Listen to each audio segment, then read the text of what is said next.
إن الحمد لله نحمده ونستعينه ونستغفره ونعوذ بالله من شرور أنفسنا ومن سيئات أعمالنا من يهده الله فهو المهتد ومن يضلل فلا هادي له وأشهد أن لا إله إلا الله وحده لا شريك له وأشهد أن محمدا عبده ورسوله.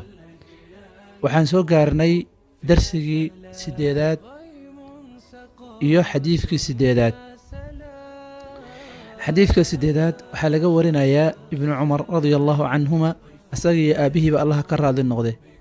wuxuu yidhi ana rasuula allahi sala allahu calayhi wasalam, rasuulka alle qaala wuxuu yidhi, umirtu waxaa lay amray an uqaatila annaasa, dadka inaan la dagaalamo, xataa yashhaduu ilaa ay qiraan an laa ilaaha mid xaq lagu caabudo inuusan jirin ila allaahu alla mooye, iyo inay qiraan wa anna muxameda nebi muxamedna rasuulullah rasuulka allah inuu yahay ay qiraan, oo wayuqiimuu ay toosiyaan alsalaata salaadda ay toosiyaan, oo wayu'tuu ay gutaan oy bixiyaan azakaata zakada.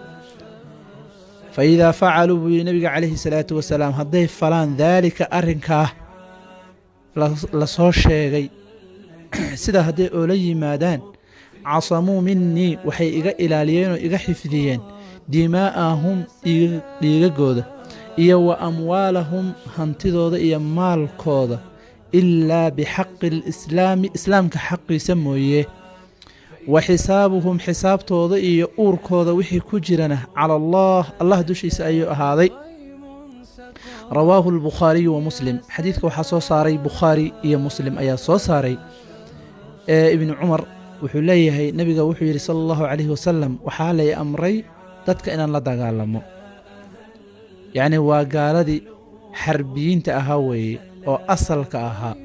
naaska la sheegayo hum alkufaar alxarbiyuun alasliyuun weeye. xataa yashhaduu ilaa ay qiraan an laa ilaaha ila allah wa anna muxamadan rasuulullah, ilaa kelimada towxiidka ay la yimaadaan, oy haddana raaciyaan salaaddii iyo zakadii ay raaciyaan. waataan soo marnay xadiisyadii hore aan ku soo qaadannay, xajka waa inay ayagana gutaan, soomkii waa inay la yimaadaan, yacni arkaanta islaamkaoo dhan inay la yimaadaana laga doonayaa.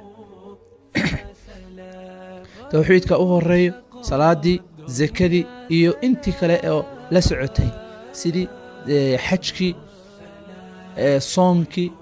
fa idaa facaluu buu nebiga calayhi salaatu wasalaam, sidaa hadday sameeyaan waxay iga ilaaliyeen oo iga xifdiyeen dhiigagooda, xoolahooda iima bannaano, dhiigooda ma bannaano, xoolahooda in xoog lagu qaato ama laga dhaco ama si kale looga qaato ma bannaano, ilaa bixaqi alislaam, islaamka xaqiisa mooye. islaamka xaqiisa waxa weeye, qofka isagoo muslim ah ayaa waxyaabo kale ka dhici karaan. zinuu ku dhici karaa ciyaadan billaah, isagoo horey u soo guursaday ayuu zino ku dhici karaa, oo weliba guur saxiix ah guursaday, oo wuxuu ku dhici karaa zino ku dhici karaa. xad buu u sameeyey sharciga, waa in la rajmiyo. isagoon guursanin buu zina ku dhacay, waa in la jaldiyo bixaqi alislaam waay. qof buu dilay, kas buu u dilay, waa in loo qisaaso. ama tillaabooyinkii kale iyo awliyadii hadday cafiyaan waa in diyo laga qaado. ma garatay? bixaqi alislaami bay soo wada gelayaan. siyaabo kale yuu qofka muslimka ah xaqiisa iyo dhiiggiisa uu ku bannaanaan karaa, waa haddii xad sharciga uu u dejiyey ama xad sharci ah uu qofkii ku dhacay. ayib, wa xisaabuhum, muuqaalkaas guud ma annaga kula xisaabtamayna. hadduu qofkii towxiidsaday, salaaddiina tukaday, zakadiina bixiyey, acmaashii daahirka ahayd uu la imaanayo, islaam wayaan leena. wa xisaabuhum cala allah, wixii uurkooda ku jira allah subxaanahu wa tacaala ayaa kula xisaabtamaya. alaa yaclamu man khalaq wa huwa alatiifu alkhabiir, allaha og wixii gudahooda iyo guntooda ku jiraah, allahaasaa kula xisaabtamaya subxaanahu wa tacaala. idan xadiidka marka waxaan ka faa'iidaysanaynaa oon ka qaadanaynaa towxiidka sida uu u weyn yahay, iyo inuu sababun lixiqni dami, dhiigga ilaalintiisa waxaa sabab u ah towxiidka wey.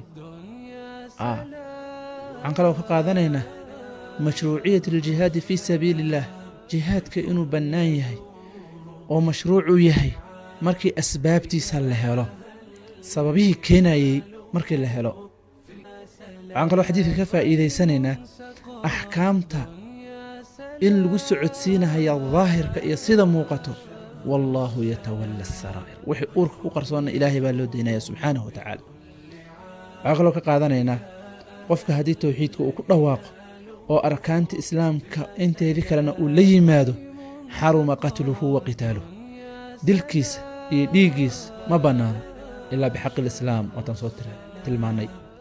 waxaan kaloo ka qaadanaynaa man jahada asalaah waazakaah kafar, qofkii diido oo yidhahda salaad la iguma lahan, zaka la iguma lahan, oo diidda cad diido, waa gaalooba qofkaas. sababtoo ah wuxuu ka tegay rukn min arkaan alislaam, wuu dayacay, wuu inkiray. ma garatay? waa laga rabaa marka, waa lala dagaalamaya, dhiiggiisana wuu bannaanaanayaa. ilaa si kale oo qofka dhiiggiisa uu ku bannaanaanayo ma lahan ilaa tilmaamaha iyo inta xadiidka uu tilmaamay iyo wixii la mid ah mooye. hada wabillahi tawfiiq, وصلى الله وسلم على نبينا محمد وعلى آله وصحبه وسلم.